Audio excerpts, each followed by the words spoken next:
वाडवडिलांपासून ज्या घराण्याने आम्हाला नेहमी कायम साथ दिली त्याचे गुंजाळ घराण्यातले देवका गावापासून तर खडकाचे सगळे जी मला नावसुद्धा मारतन टाका वगैरे त्या त्याच्या पिढीच्या पुढची पिढी विठ्ठल शेठ गुंजाळ सर्वच व्यासपीठावरील मान्यवर आमचे बंधू माजी सरपंच गिंदभाऊ दादा आणि समोर बसलेले माझे सर्व गुळंजवाडीकर ग्रामस्थ।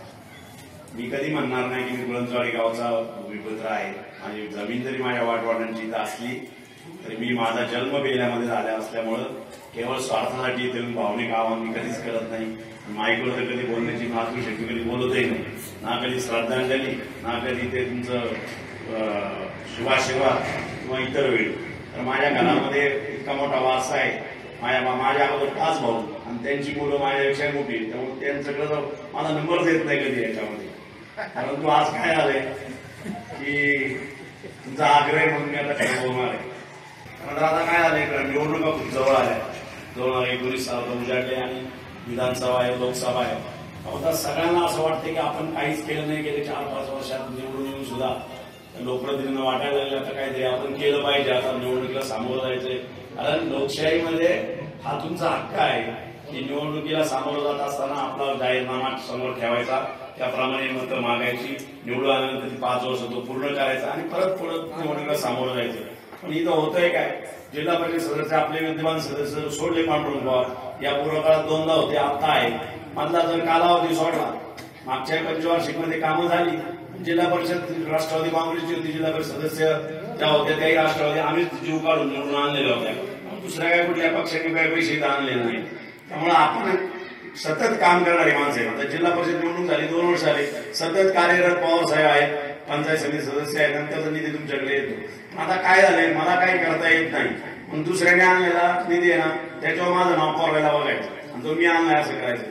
मला कळलं काय की या गावामध्ये एखाद्या एक निषेधाचा फलक लागला होता, 1,22,00,000 रुपयाची विकास कामं आपल्या गावात होतात आणि लोक त्याचा निषेध करतात। मला हेच म्हणजे काय मला कळत नाही, विकास कामांचं स्वागत केलं पाहिजे ना, कोणी पण केलेला त्याच्यात लिहिला असतो आम्ही केले आणि दुसरी गोष्ट म्हणजे प्रत्येक गोष्टीमध्ये आपल्या समाजामध्ये आपण आईबाबाचं नाव लावतो ना।